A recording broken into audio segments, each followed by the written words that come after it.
Hi, and welcome to the Actual Tech Media Expert Series. Today, we're talking about where you're most vulnerable to ransomware, from phishing to unpatched servers. Find your weak spots. Kind of a timely topic, isn't it? My name is Keith Ward.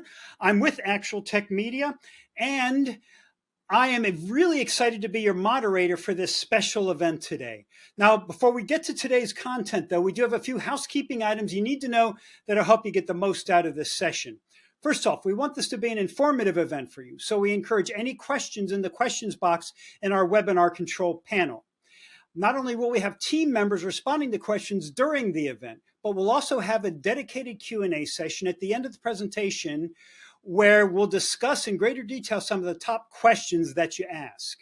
Now, that Q&A panel is also the place to just say hello, which a lot of you have been doing already. We love to hear where you're logging in from. It's also the place, though, to let us know if we can help in the unlikely event you have any technical issues. Now, the first thing to do if you have a problem seeing us, if the slides don't advance, whatever it is to refresh your browser. Typically, that'll fix most issues. If that doesn't work, let us know in that Q&A, and we'll provide further technical assistance. All right. At the end of this webinar event, we'll also be awarding a $250 Amazon gift card to one lucky registrant. Now, you have to be in attendance during the entire event to qualify for the prize, and the official terms and conditions of today's prize drawing can be found in the handout section. So, these expert series events are special product neutral looks at pressing technology problems presented by an expert in the field. But the support of our sponsors does make it possible for us to bring you this content. So we want to give a special shout out to our sponsors. So over the next couple of slides, I'm going to share some messages from them, and they'll refer to links that you can find in the handout section of your console at any time during the presentation. And as always, the handout section has a few valuable Actual Tech Media links as well. There's a link to the Gorilla Guide Book Club where you can get access to our vast library of printed resources on technology topics. And there's also a link to the ATM Event Center, which has our calendar of upcoming events. So before we get to the main event, a few words from our sponsors. We are sponsored first by Nasuni. Now, the Nasuni File Data Platform is a cloud-native suite of services offering user productivity, business continuity, data intelligence, cloud choice, and simplified global infrastructure, and a lot more stuff that you can see on the screen there. So thank you to Nasuni. All right, we are also sponsored today by Palo Alto Networks. Now on the screen, as you can see right now, there's a QR code that you can use to register for their upcoming network security hands-on workshops. Now, since hands-on is often the best way to learn, I know that it is for me, be sure to use that code and to sign up. So remember, once again, to take advantage of that handout section where you can find all of the links you've just seen. And with that, we're going to get to today's fantastic content. It is truly my pleasure to introduce you to our speaker today, Larry Seltzer. Now, Larry is a technology writer and editor, a cybersecurity specialist who also holds a CISSP cert. He's a software developer and a lot more. Larry is a real IT renaissance man, and I'm looking forward to his presentation today. How are you today, Larry? I'm good. Thank you. Staying cool or trying to? Trying to. It's like 90 something here, but I'm inside. I agree with that. Okay. If you're all ready to go, Larry, we're just going to have you get going. So the floor is yours. Thank you. Well, as Keith said, I'm Larry Seltzer. I've been in the technology business for just about 40 years now, writing software, running product test labs, reviewing products. And I've written a lot, particularly about security. And so today I'm going to talk about how to find and fix your vulnerabilities to ransomware, and which should at least be on the forefront of your planning. Now, sorry, I had a little problem with my slides, but here's the agenda. First, I'm going to talk about the extent of the ransomware problem today. Then I'm going to go into the talk about the importance of having expert assistance, for a good consultant to rely on. And then I'm going to talk specifically about Lockbit, which is the leading brand of ransomware today, yet there is such a thing, how it attacks you and how you would best defend yourself against those attacks in a very general sense. I'm going to talk about a few more defenses that might not come up and how to develop an incident response plan, and then we'll wrap up. Most of what I'm going to be saying will amount to do the things you should be doing anyway, means follow best practices, and you'll be protected as much as possible against any successful attack. You're never completely immune. So today, here's just a few numbers I cherry picked, and we'll get these links to you somehow. But ransomware today, in a vendor survey, it's a survey of their it's not of their customers, but of people in the industry. 96% of them, of those who had been attacked by ransomware successfully, 96% of them, the recovery took a week or more. 21%, the recovery took a month or more. 43% of world world ransomware attacks are against the U.S. Also, well, I'm going to get to another stat later. I'm not going to define ransomware here, but think about the 96 and the 21. The businesses weren't completely offline probably, but parts of them probably were, and other parts probably ran badly. And imagine something like that happening, to take that long for your business.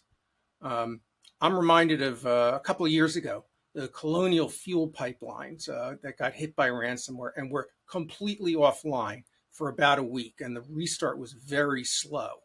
And they paid the ransom, and it still took that long. And they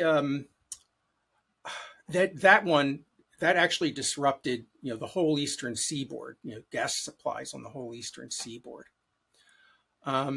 So one interesting point about numbers is that for obvious reasons, we don't have many on how many attacks are unsuccessful because the defenses were good. And I think it's probably a very large number, but you don't hear about the planes that don't crash and the robberies that don't happen. So if your people are good and they monitor their logs, they can know about attempt penetration on your network, but it's hard to know how many there are overall. Now, I already mentioned I'm going to talk about expert consulting. And this is just, I'm putting this first because it's so important. And it becomes more important all the time. However smart you think you and your security people are, they're almost certainly not as up to date on both the technology and the threat landscape as a well-resourced big security firm. The more you have to protect, the more you need a relationship with one of these companies. Many of them are part of big hardware and software vendors you already know and work with. Many others are independent. Which one is right for you is something only you can decide, and perhaps a subject for a good future presentation. They will help you design your own processes and systems in order to avoid problems. They'll probably make a bunch of recommendations you can't afford because there's always more security to do and nobody's budget is unlimited, but they'll help you with the prioritization. Neither your systems nor your threat landscape stay static. You need to perform regular audits and tests to look for problems. You may need to do some of these things for regulatory compliance as well, and a clean bill of health is a sign that you take it seriously and a selling point to your customers. Of course, if you do find problems, the consulting firm can help you address them. But when you really need and appreciate them is incident response. They've seen more incidents than you have and better know what to do. They have a better handle on what problems others are seeing. They will help you prepare for incident response and do test runs. I don't want to make gods out of them. For instance, SolarWinds fit roughly into the category of security specialist, more for their tools than their consulting. And vulnerabilities in their software and their own supply chain led to a massive set of breaches in discovered in late 2020. And it was big news, and it affected a lot of very big companies. But for what it's worth, I'm sure their software blocked a lot more attacks than it let in. Nobody's perfect. So now on to, let's call it ransomware by example, with Lockbit. In June, the US government's Cybersecurity and Infrastructure Security Agency, or CISA, released a report on what you might call the new hotness in ransomware, Lockbit. The report is called Understanding Ransomware Threat Actors, Lockbit, and we'll include a link to this somewhere. We'll get that to you. Or you can just Google the report name. CISA puts out a lot of reports like this, and they're always high quality.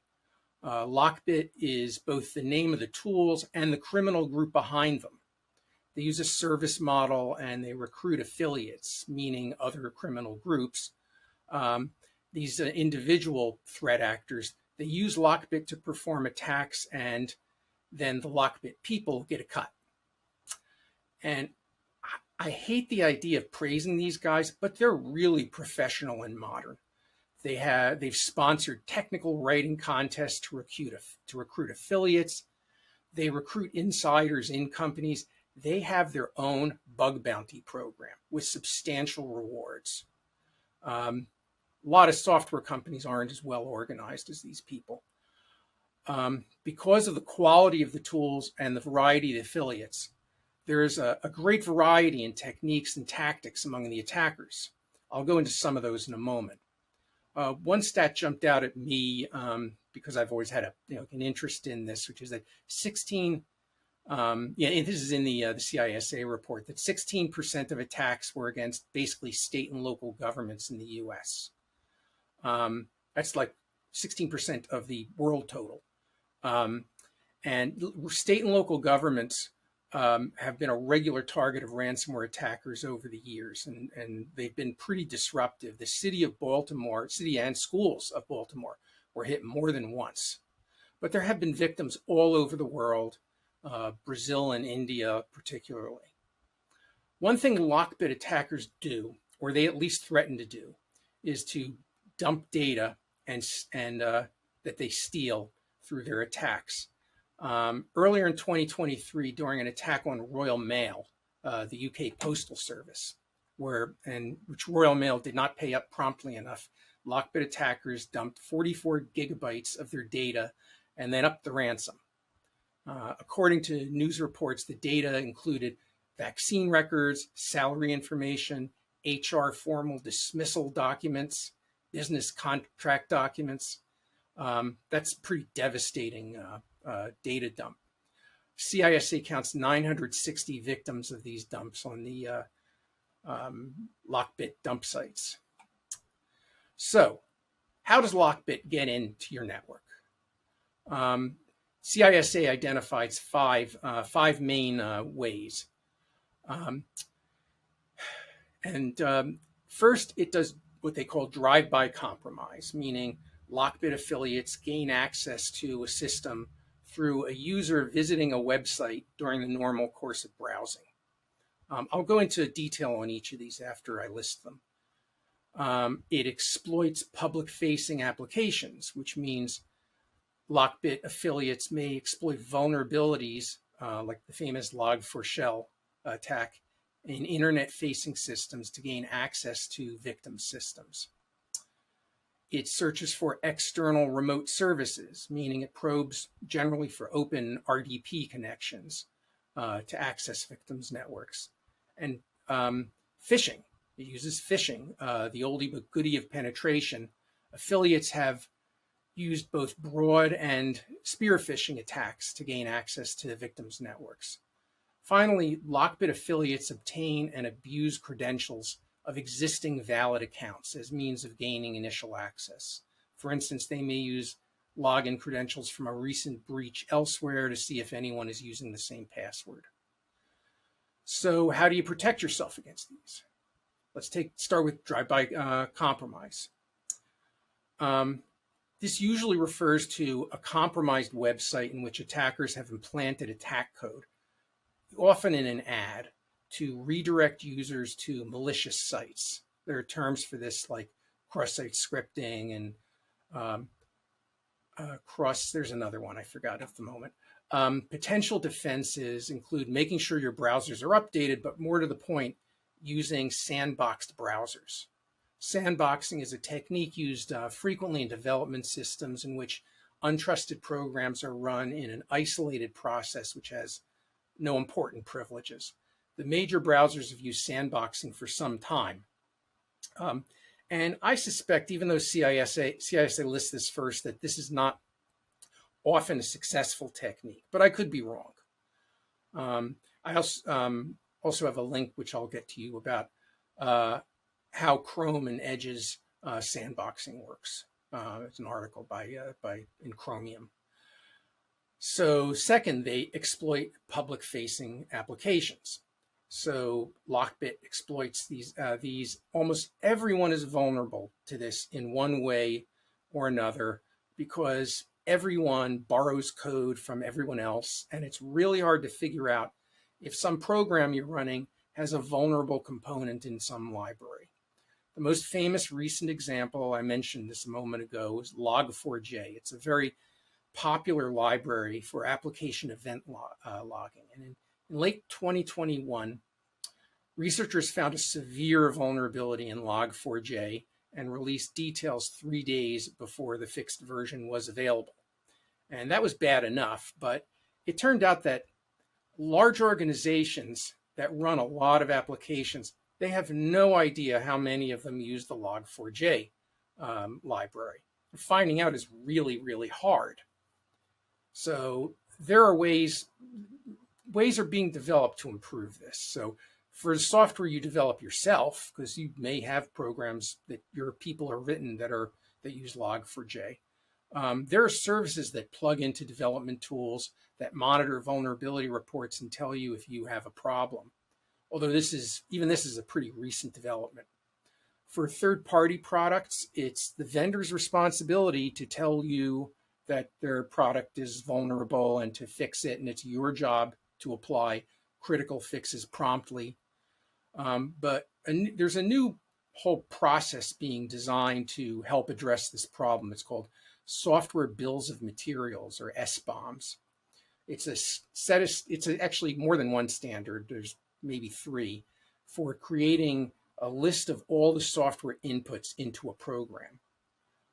It allows you, or more likely your security software, to read the SBOM and construct a complete inventory of everything you're running, all the different parts you're running. And as new vulnerability reports come in, they look at that inventory and tell you immediately that you have a problem and where it is. That's the idea anyway. If you haven't dealt with SBOMs yet, you can expect to do so in the future. The US federal government has mandated that all its software vendors and all software vendors of companies that do business with the federal government provide SBOMs conforming to one of the approved standards. That right there defines a huge chunk of the economy, and you'll be dragged into it sooner or later. So keep an eye on that. The next vulnerability in the list was external remote services. RDP is a protocol behind Windows Remote Desktop and analogous to similar features from Citrix. The protocol is called ICA there, and there's popular products from VMware. So the idea is that users connect using the RDP protocol over a network, even over the internet to another network, to that remote system, and log in, and they get a like a Windows remoted user interface. Depending on how you set it up, it can be a very secure way to access remote systems, or it can be an open door and a welcome mat for attackers.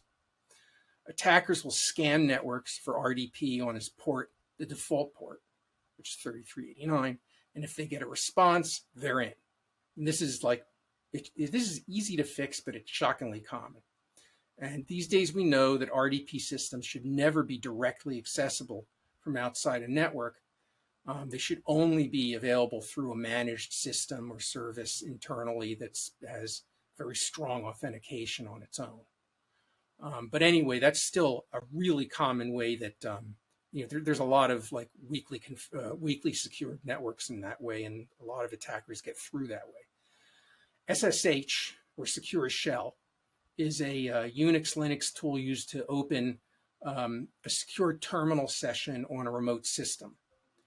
Now, secure in that sense means that the communications are encrypted. It doesn't necessarily mean that the user authentication is secure. And in fact, as far as SSH is concerned, there may be no user authentication at all.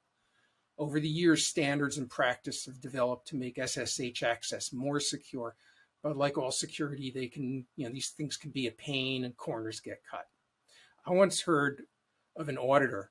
This is an auditor and not the attacker, although who knows. They found an Excel sheet with a list of SSH addresses and passwords, and that's just like a guide to attacking the entire company. That's a problem. It's actually not as widespread a problem as RDP because there's a lot more Windows systems than Linux systems out there. But it's a big problem. I think it's underappreciated. And there are lots of things you can do with SSH. To secure it. There's, I won't go into it, but it's easy to find through Googling best practices. And I guarantee you that the default configuration of SSH, like the default configuration of RDP, is very insecure, and you have to do things to secure it. So we're on to phishing, and we're all targets, and we're all vulnerable to it. There's no accurate numbers that I've seen based on a good sample anyway, certainly for ransomware, but my impression is that phishing is the most common way that attackers get a foot in your door. You can maybe extend phishing to all forms of social, of social attacks. So this happened to me. Once someone tried to identity theft me by registering a domain name similar to my own and emailing my editor to say that I had been locked out of my account on the publishing system and could they please reset my password. And it almost worked. She called me back first, but that could have worked. Even a broad, non-targeted attack can work if it gets the attacker the slightest toehold in the target network, because there are other ways then that they can move around and elevate their privileges inside the network. So that's really the most common way, even if it involves a certain amount more work. So another way it's common is that attackers can obtain valid credentials to your network in any number of ways. They can phish for them. They can try to guess them based on username, password combinations of your employers from earlier password dumps.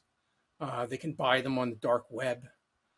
It's common to for people, attackers to go through, say, LinkedIn, find out, okay, these people work there. Let's see if their credentials are in some of these dumps, and then we'll try to log in, guess what their account is. So the answer for this and hundreds of other ills is multi-factor authentication. This means like authenticator phone apps, FIDO2 keys, pass keys, and even SMS, meaning a text message sent to the user's phone. You'll hear a lot in security circles about how SMS is not a good second factor because of something called SIM swapping. But if all you have available is SMS, it's way better than having no second factor. And I think SIM swapping is an exaggerated threat, unless you're a really high value target. But it's true that there are much better alternatives available. Right now, the state of the art are the physical FIDO keys and pass keys, which is a kind of a software way of implementing FIDO keys. So you should, anyway, a good implementation of those blocks an awful lot of attacks against a system. Also, a well-designed identity and access management system can help by just making it easier to change credentials and make them stronger. There's another set of tech, which is probably worth getting in addition, called Privileged Access Management, or PAM. It's a system for enhanced protection for accounts with particularly sensitive privileges, like administrator and root accounts. And there's another technique that I think helps with this, which is role-based access control, in which you define the privileges of your various accounts generically in terms of roles, like just a writer or an admin administrator, an app administrator. You implement these as groups, and then you assign users to those groups. If you change the privileges on the group, you change the role member privileges for everyone, but you can also limit a user's privilege by removing them from that group. It's just a well-known and long-established best practice.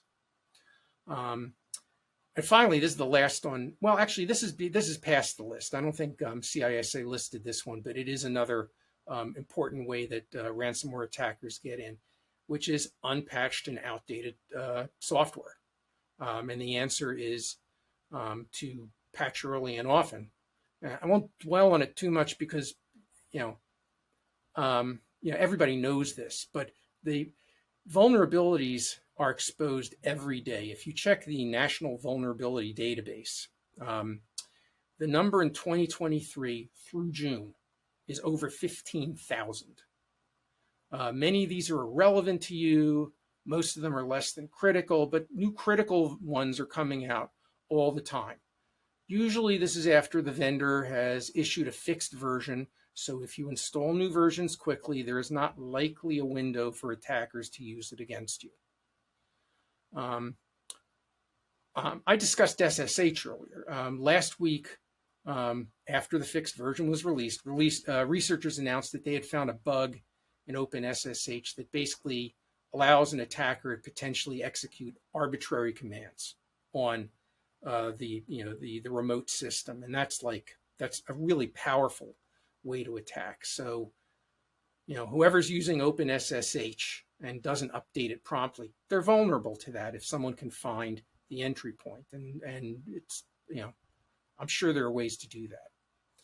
And so, if you have the ability to set a policy, if you can set a policy to require before installing any software that there be a plan in place to apply updates to it, then if you have one, if you can do that, you should do it, and if not, you should make it possible. I'm going to mention zero trust. It's a bit of a buzzword that I'm sure you've all heard, but I like to say that zero trust is an aspiration rather than a genuinely achievable goal, but it is a worthy aspiration. To the extent that you can achieve zero trust, you are better protected against ransomware and attacks in general. The idea of zero trust is that the firewall isn't really a barrier we can trust anymore. It used to be, and it's still often the case that once you're past the firewall, perhaps on the VPN, you're trusted. You can do just about anything. But we know that in the real world, there are attackers inside the firewall, either having hacked their way in there, stolen account access to get there, compromised the systems of valid users. There's a lot of ways. I've talked about some of them already. The zero trust approach is at every turn to make sure the user or device prove who they are and that they're authorized to do what they're attempting to do. This is an extension of a much older thing called the principle of least privilege, meaning that access to a particular resource should be limited only to those who really need it, and that the level of access should be the minimum amount required. There are cloud-based security providers now that go by a variety of category names, like Security Service Edge, Secure Access Service Edge, sometimes Cloud Access Security Broker, and you pay these companies, and they act as a secure gateway for users into your network, as well as to other your users to other cloud services like your Office 365 accounts, your Salesforce, your SAP, and all those things. Once again, these vendors are on top of the threat landscape, especially within their own networks. They're much more likely to do a good job securing you than you can do it yourself. And since they're all cloud services, they can add features along the way, like some of them have DLP, which is data loss prevention. There's some miscellaneous network security things you should keep an eye on. In the spirit of zero trust, we don't trust firewalls anymore, but that's no reason to throw them away. A well-administered firewall still keeps a lot of bad stuff out of your network. Almost all ports should be set to deny access by default. If there are openings, they should be limited to specific source addresses where possible. For traffic inside the firewall, use intrusion prevention and anti-malware software, both at the network level and on endpoints. Once again, we don't trust these things inherently, but in the spirit of defense in depth, they solve problems that other solutions don't catch. Perhaps the same intrusion prevention system, or maybe another one, can perform functions we call, there's a set of new categories recently called EDR, MDR, and XDR. They're not really completely new, but they're relatively new. That's endpoint detection and response, managed detection and response, and extended detection and response. These are software and associated services that are often offered by the same security companies that you might engage with for consulting services. They have their own versions of these that feed into their own threat assessment networks. They provide advanced threat protection all over your network, detecting, for instance, encryption where it shouldn't be found. MDR, managed, includes a level of threat and incident response with it, as well as a rollback capability sometimes for attacks. I don't know if this is all a replacement for endpoint malware protection. I'm not sure anybody's claiming that yet, but it seems to be at least headed in that direction. Sometimes just good network management results in increased security, and segmentation is an example of that. Segmentation is normally done, at least in part, to facilitate management of the network and balance out performance. But when you put systems on different network segments, it's at least a lot harder for them to access systems on each other. Microsegmentation is it means aggressive use of this technique to isolate systems from each other as much as possible. It's particularly useful with simple devices like Internet of Things devices, which are showing up all over corporate networks and out in the real world at the edge where attackers have easier access to them. And some of these things, as simple as they are, they can be attacked and co-opted, but they're difficult to manage because of their simplicity. You can't run security software on them.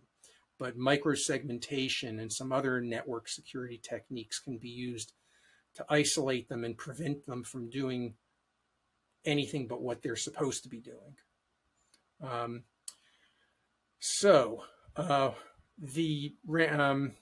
Being ransomware, obviously, if you're hit by it, you're going to need backups to restore from. We know that attackers will attempt to destroy those backups, so you need to protect them. And here's the stat that I think earlier I said I was going to skip ahead on this one. And one of the stats from one of these vendor reports I read was that in 75% of attacks in their survey, the backups were attacked. In 39% of those attacks, all of their backups were destroyed. They're completely helpless at that point. This is a really serious thing that you need to think about. So the first thing I'll get to, physically offsite backups always comes up, and they've always made sense, but not because of ransomware. They're a good practice because of fires and floods and other physical disasters. One way to get offsite backups and to protect them from attackers is to use a backup system that is designed to be tamper resistant. There are services that will start with a golden master backup and then just backup deltas from it to improve performance and minimize traffic. This allows them to rewind the state of your network to a point before the problem occurred. This is a really powerful way to undo an attack. These services work differently, but I have a personal preference for making backup credentials completely separate from standard network credentials. Certainly any ability to modify existing backups should require intervention by a human, perhaps with a physical crypto key. If you can find a system that can really, that makes it harder to modify backups, you found a much more secure system. One last thing, incredibly, this is still true after, like tech people joked about this for decades. Everyone tests their backup system. Not everybody tests their restore system. You don't really know if your backup works until you completely play out the restore process. And one reason people don't do this is because it requires extra resources. You're not going to test the restore by overwriting your systems that you're running on. So you need extra resources, extra servers to restore things to. But you don't really know if you're protected unless you do that. This is another thing that consultants have more experience with and can help you. And it's I don't know if they do this, but I've always suspected that one good way to do it would be to use public cloud servers for targets of restores, just to make sure that works, because you can just buy them, use them, and then give them up. So another thing you got to do is you got to develop a ransomware incident response plan. And there are many keys to this, and I'm not going to go into details on them, but just say that it's a really serious business, and you're going to need to work closely with your security consultant, because when you're going to execute it, they're going to be helping you along with it. You need to assign an incident response team that's basically always on call. There are processes to it. There are stages, detection and identification of the threat, isolation and containment of the threat, eradication of the threat, and recovery of data. And then, that part is where the real nerve-wracking race against time happens. After that, you can do investigation and analysis. You can invoke your communication plan, meaning disclosing that there's been an attack, and what's come of it, because that may be it may be legally required, or it may just be a good thing to do for your customers, to tell them, to help them to protect themselves. And then a good plan will include a post-incident review and legal and a review of legal and regulatory considerations. And once again, unless you yourself are a major security company, you're going to need people with experience in this to help you do it right. So I'm just about done. But to summarize, if you haven't figured out, I'm one of those best practice lovers. Everything I've recommended here is some form of known best practice. The security community has documented and refined these over a very, very long time. The best source of this information is the organization OWASP, which I'm not sure it's one of those things that doesn't stand for anything anymore. Could be Open Web Application Security Project. I've been a member a long time, and it's worth investigating, having your security people be in touch with them. And so that's basically it. Keith, do we have any questions? Yeah, we sure do, Larry. Thanks for that information. Just fabulous stuff about what's going on right now, how things are changing. and most importantly, how to protect yourself. So yeah, we've got a number of really good questions, and let's go through some of the most important ones. Now, to start with, Larry, you mentioned a number of times the idea of hiring a security consultant. So what does that look like for a typical company? In other words, what criteria would you use or should we be using to help us pick the right security consultant for us? Okay. Well, you do need to interview them and review their proposals. Your security staff will have their own opinions. I mean, exactly how it applies to you really depends on the specifics of your circumstances, and it might be worth um, discussing it with any major vendors you deal with. There are comparisons of these firms, say by the major analyst groups. Sometimes on their sites you can find comparisons, and often those have commentary from their own customers, um, telling about incidents that they've had. And so, if you have access to one of these the major analyst groups reports, you might want to look that up because there's some good information in there. Other than that, the comparisons are going to be much less informed. The people who report, who write in, the customers of the analyst groups are generally big companies that have had to deal with it on a big, on a major level. So that, I mean, also, if you're, like I said, if you're affiliated with some major, if there are some of these companies are affiliated, some of these security groups are affiliated with major vendors that you may already be relying on. So that would be a reason to use them too. Sure, sure. Okay, next up, you listed, gosh, at least a dozen different kinds of security software, probably more than that if I if I actually add it up. So, does anyone actually use all of them? And kind of a related question, isn't there a danger of sort of tool fatigue? I mean, how many things can you run when you becomes really kind of a management nightmare as well?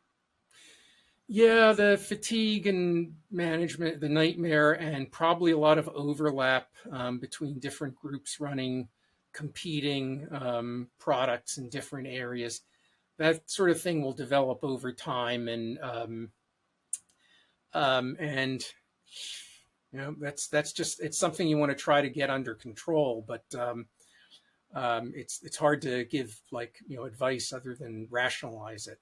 But yeah, among all the different kinds of products, yeah, there's a lot of overlap between them. So which products are right for you depends on your needs, and your security advisors, your consultants are probably in the best position to comment on that. Sometimes they have, like I said, they have their own products to sell as part of the solution, and that implies a level of vendor lock-in with and with your consultant, but that still may be well worth it.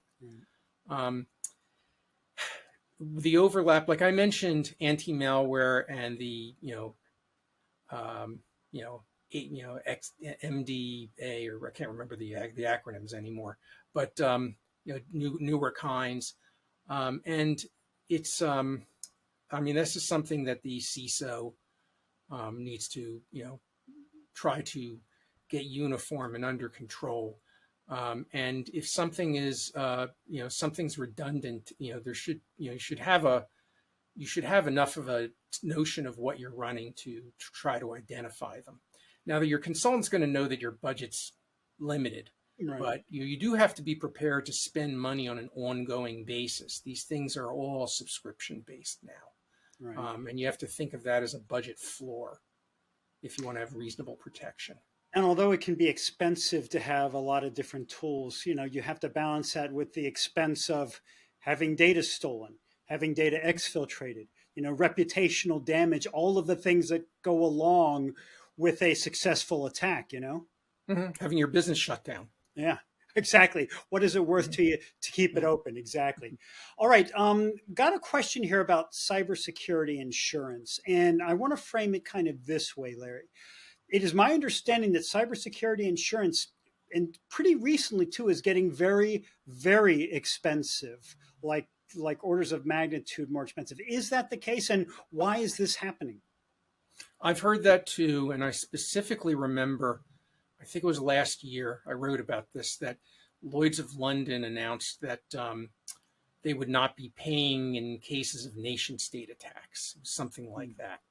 And of course, Lloyd's of London is, upstream of the providers, the insurance companies that you're actually dealing with. So restrictions like that are coming in, and every time there's a big payout, probably the requirements and the premiums go up. I'm not long-term bullish on cybersecurity insurance, and it still might be worth you having it, but you sure shouldn't rely on it. And one of the things about it is that it's only money, and it'd be good to have the money afterwards, but it's not going to help you recover. If you need to have the right systems and procedures in place in order to do that. So you're really just trying to recover some of your cost afterwards. Arguably, that money should be better put towards more thorough protection. All right. So next question. Let's wade into the controversy here, Larry. Ransom payments. Has there been any consensus that has been developing around the idea of whether you should pay or not? And again, some organizations say you just have to, depending on who you are. If you're, you mentioned Colonial Pipeline. If you're an infrastructure provider, don't you have to pay, or should we be at the point now where the idea is don't pay at all? This just has to stop if we're ever going to get a handle on it. Yeah, well, some people in like legislatures and law enforcement have argued for that. But frankly, if your business is shut down, not paying is suicide. So it's irresponsible not to pay. Remember, Colonial Pipeline did pay, and they did recover eventually. But the decryption tool or whatever it was very slow. So they may have started to recover it within a week, but it took a lot longer for them to be completely back online. Now, in general, there's another report I saw with some numbers relevant to this. It's one of the same surveys I quoted before. 14% of organizations in the survey were able to recover without paying a ransom, meaning that their backups were protected, and they were able to do it in an amount of time that was short enough that it wasn't worth paying in order to get it quicker. And at the same time, 19% in that survey who paid the ransom still could not recover the data, and that's been something that's been known to happen a lot.